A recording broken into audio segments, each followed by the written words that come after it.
Angels,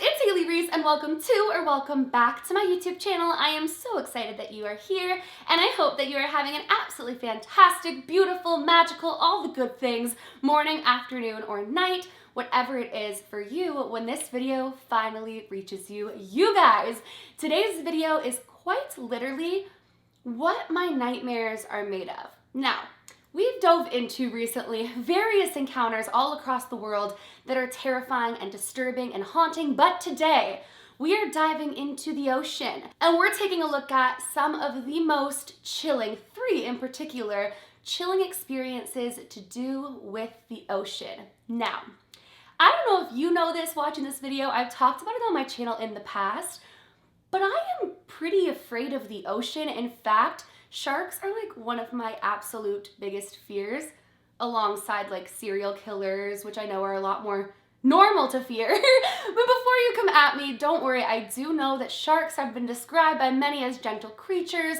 who don't mean to attack you and they're very misunderstood, but it doesn't change my particular fear when it comes to sharks in the ocean. Actually, back in 2019, when I went on my Mexican cruise, I swam in the ocean for the first time in my entire life, and I was so proud of myself for overcoming that fear. But I don't even think it's so much that I fear the ocean, it's that I've seen those videos of what is in the ocean and how much we don't know about the ocean, and it's the unknown that I can't see a sneak attack happening. But nonetheless, enough about me. Today, we are diving into the terrifying experiences in the ocean of others. Before we get into today's video though, I am so excited to be working with Omaze to give you guys the chance to win a $130,000 tiny home from True Form Tiny and support a great cause, the National Park Foundation. All you have to do is head to omaze.com/Hailey Reese to enter for your chance to win and to support a phenomenal cause. As I mentioned, donations support the National Park Foundations, which works to protect wildlife and parklands, and to educate youth and connect people everywhere to the wonders of parks. Honestly, no word of a lie, this would be a dream come true for me because I truly am utterly obsessed with tiny homes and I just think that they are phenomenal. And what's so cool about this is that not only are you entering for your chance to win your very own tiny home valued at $130,000, but True Form Tiny will help the winner design their dream tiny home. Meaning that with a budget of $130,000, they will help design the tiny home of their dreams. I just think it's so cool and I love that it helps to support a good cause. So for your chance to win a $130,000 custom tiny home from True Form Tiny, make sure to head to omaze.com/Hailey Reese. I will have it linked at the very top of my description for your convenience. And as I mentioned, donations support the amazing work of the National Park Foundation. So make sure to click the link at the very top of my description, and thank you so much to Omaze for presenting this awesome opportunity and for working with me on today's video. But without further ado, let's get into these spooky stories.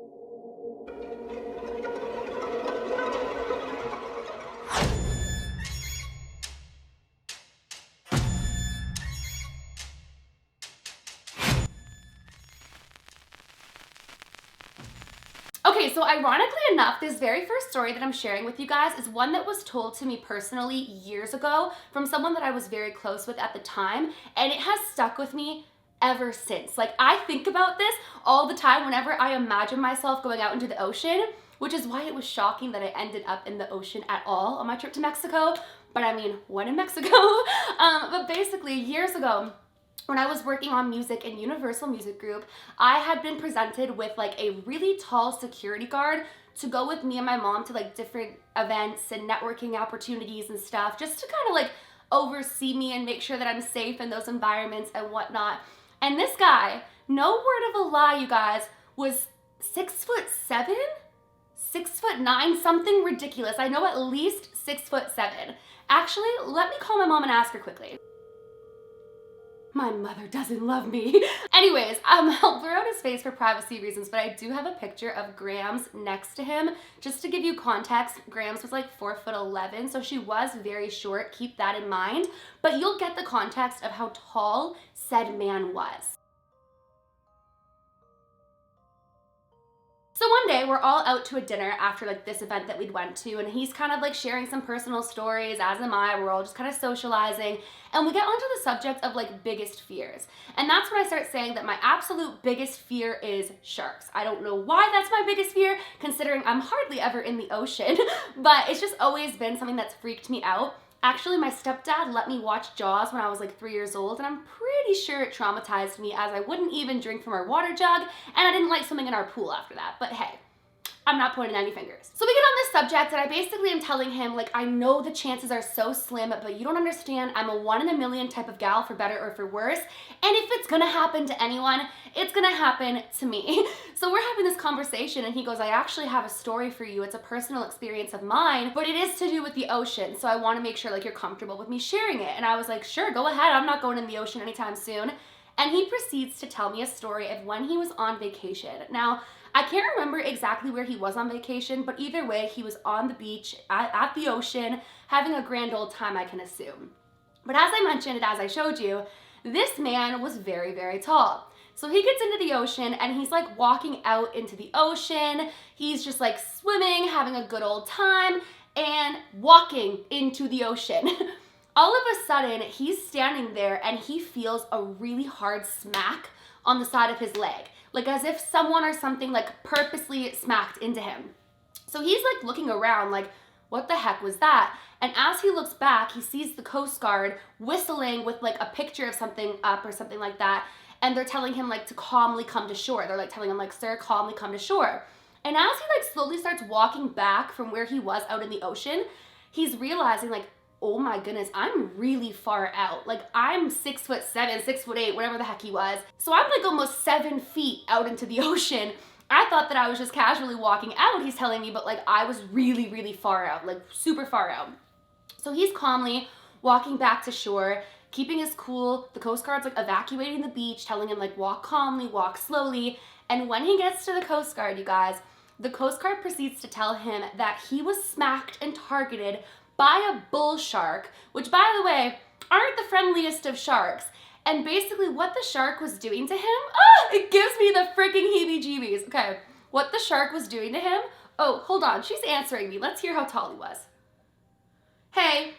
All right, yeah, so she thinks he was around 6'7" as well. Anyways, so he was told that what the shark was doing to him was that it would smack its prey and then like circle back around, and it would like basically smack the prey that it wanted to attack until eventually it would smack and actually like attack you. The only reason that the shark, well, that they can assume the shark didn't circle back quickly to attack him quickly was because he kept his heart rate down. He didn't show any like splashing or any signs that he was like onto the shark. So because he walked so calmly back to shore, the shark was just probably stalking him from a distance and like waiting to get close, and then I'm sure he essentially went a little far from him. But whenever I think about that story, number one, I just can't imagine finding out that what smacked on your leg was a bull shark that was likely planning to attack you. But number two, it just freaked me out that he was like over 6 feet into the ocean and he was about to be attacked by a shark. So I just wanted to include that story in this because the ocean can be a very freaky place,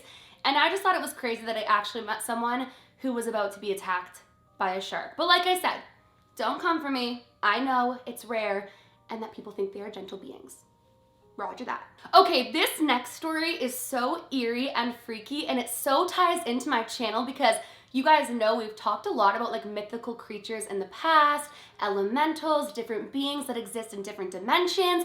And when I heard this story, I truly believe that there is a possibility that that's what they encountered. But let's get into it. So there were 3 men that were out to sea, and they were going out on multiple fishing trips. Now the area that they were going out to sea to was kind of known for like its mythical backstories. Like back in the day, people would write of seeing like mermaids and different beings in the water that we don't always believe are real. I mean, I do, but that's to each their own. Now, these three men had been having really strange experiences in this one particular area that they were in pretty much like every single night. They were having trouble sleeping. They said that they just had this like weird ambiance and they weren't having really any luck fishing. Like they weren't catching anything. So they were only going to spend one more night in the anchorage that they were in, like where they were anchored out in the ocean, and then they were going to move on to another location the following day.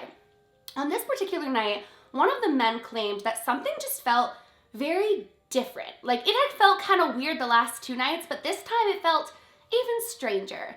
And that was when they started to think that maybe they were hallucinating a little bit.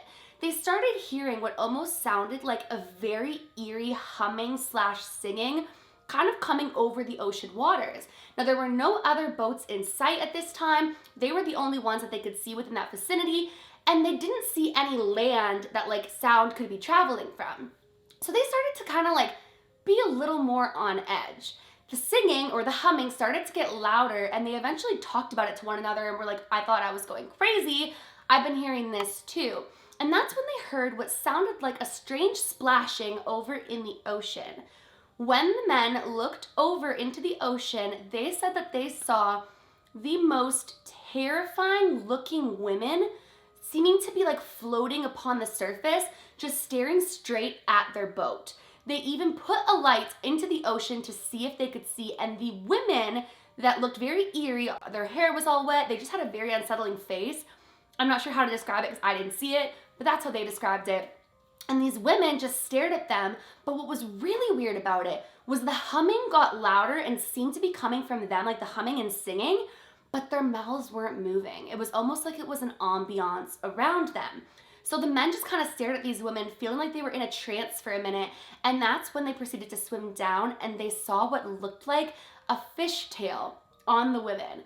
Now, when they went to land and they were telling people about this experience, they said, oh, it's not uncommon. But mermaids aren't what we think they are. They don't look like Ariel. In fact, they're rather creepy. And the men were told that they were lucky to get away harm-free because there was some folklore from that area of said mermaids luring men or fishermen off of their boats, never to be seen again. Now, I know that that one is a very like mythical story, but as I mentioned, like my channel does talk about that stuff a lot, and I found it so creepy. Like imagine being on your boat in the middle of the ocean, hearing that and then seeing that. And what's crazy is the men say like they will take it to their grave that all three of them know what they saw. They weren't under the influence. They were all what they thought was clear-minded, but they did feel like they were in a fog. So what do you guys think of that one? Because I am so curious to know. But this last one is freaking chilling, you guys. Like this story gives me the heebie-jeebies. So these two young teenagers went to a really remote island with their family to visit some family members that lived on said island. This island was extremely remote and a very small, tight-knit community lived there. Their groceries were brought in by boats, and it was just a very simplistic way of life. So the family decided to go out and visit and kind of have an island adventure.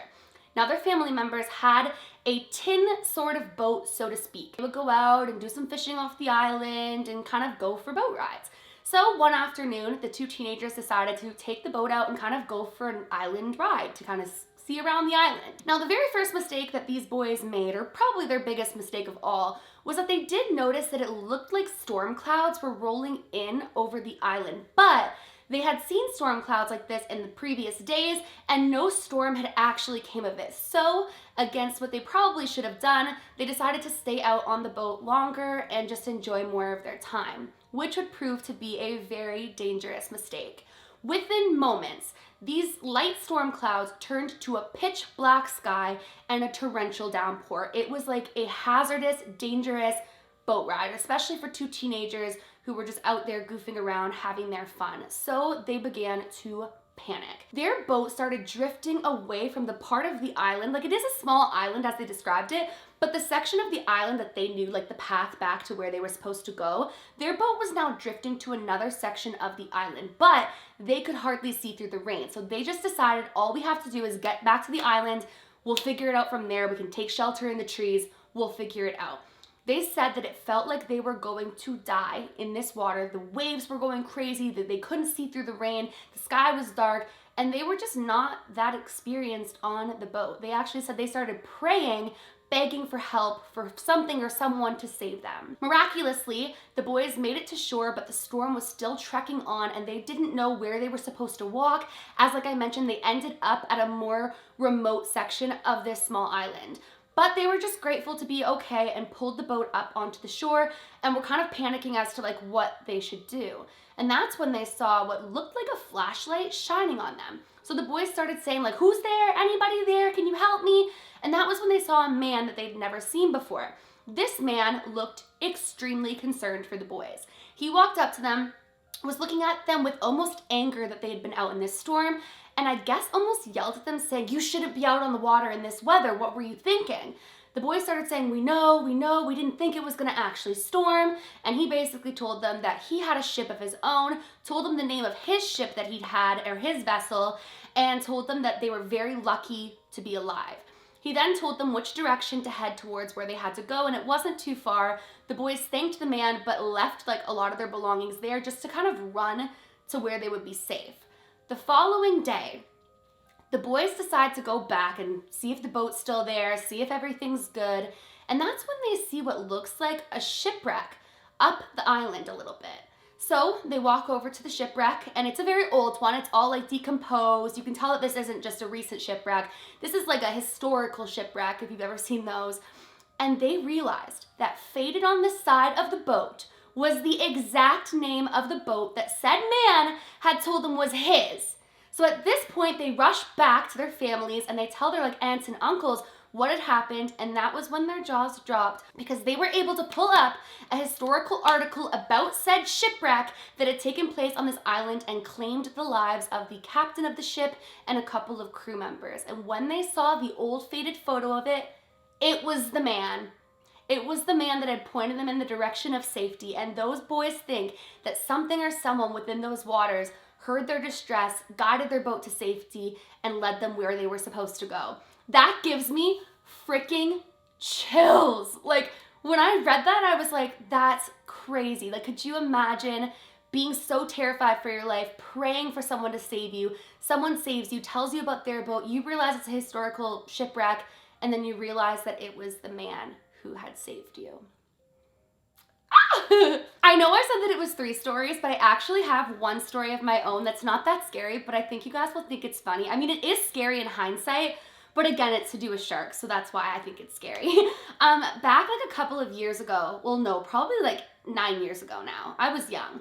My uncle, my mom, my sister, and I went on a trip to Clearwater, Florida.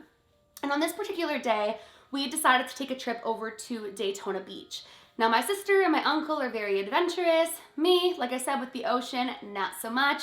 And so on this day, my sister tried to convince me to ride on this hot dog, okay? And I asked the guy, I'm like, how far out does this hot dog go? And he was like, no, it doesn't go very far at all, but we need a certain amount of people to distribute the weight properly. So your uncle, your sister, and you would be perfect. You can sit 1 in the middle and 2 on the other side. And I was like, okay, but you're not gonna go far out into the ocean, right? He's like, no, of course, it's gonna be so much fun. So we pay for this excursion to go like out into the ocean. This guy starts giggling away and not only takes us far out into the ocean, but is trying to like knock us off of it, because I guess that's supposed to be the fun. I was so scared. I was squeezing on to my like hot dog handle so hard that my hands were bleeding at the end of like said excursion. So my uncle's like, Hailey, like, why would you hold on that tight? Like, I had like cuts all over my hands. And I was like, do you know how many sharks are probably out there? Like, I'm telling you, like, it's not safe. And with my luck, as I mentioned, I'd fall in and get eaten. My uncle goes, Hailey, come on. Like, yes, there's sharks, but that's their home and it would have been fine, whatever. That night, we see on the news, it was like aerial footage of Daytona Beach, and it was showing people swimming.